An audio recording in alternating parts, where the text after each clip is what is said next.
अथ 97तमः सर्गः।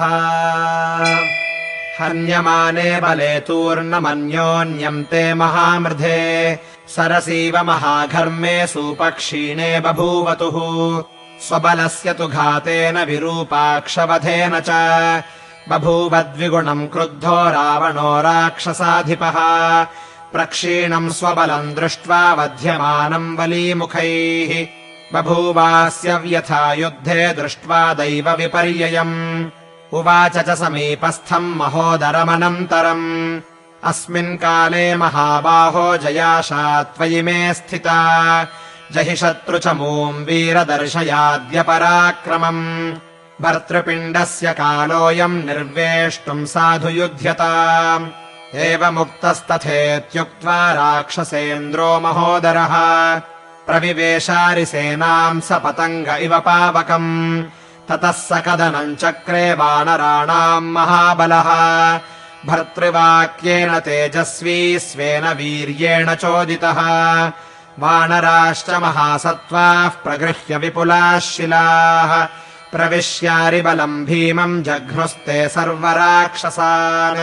महोदरः सुसङ्क्रुद्धः शरैः काञ्चनभूषणैः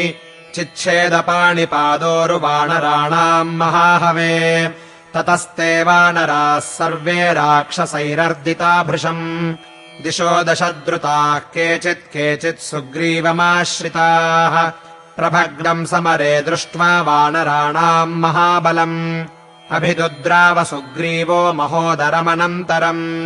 प्रगृह्य विपुलाम् घोराम् महीधरसमाम् शिलाम् चिक्षेप च महातेजास्तद्वधाय हरीश्वरः तामापतन्तीम् सहसा शिलाम् दृष्ट्वा महोदरः असम्भ्रान्तस्ततो बाणैर्निर्बिभेद दुरासदा रक्षसा तेन बाणौघैर्निकर्ता सा सहस्रधा निपपात तदा भूमौ गृध्रचक्रमिवाकुलम्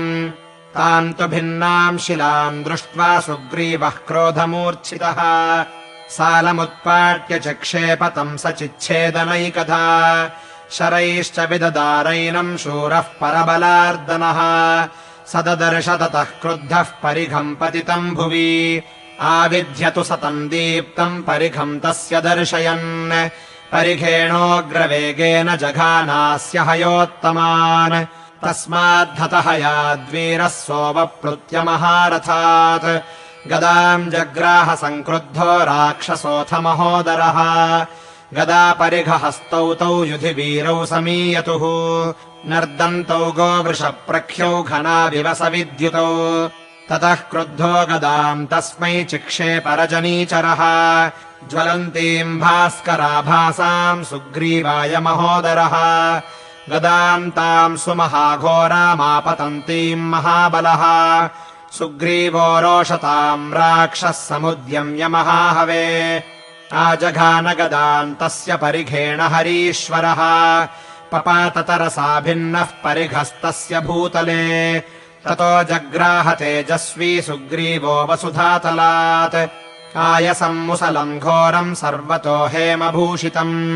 सतमुद्यम्य चिक्षेप सोऽप्यस्य प्राक्षिपद्गदाम् भिन्नावन्योन्यमासाद्यपेततुस्तौ महीतले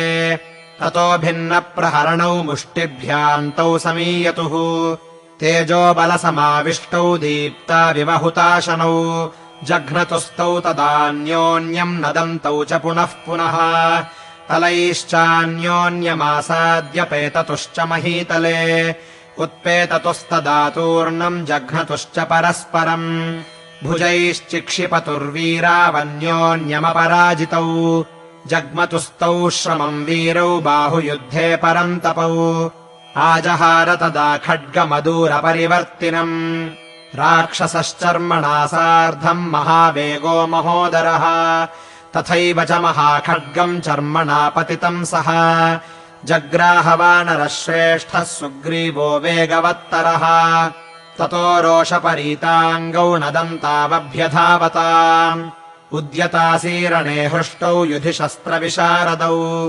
दक्षिणम् मण्डलम् चोभौ सुतूर्णम् सम्परीयतुः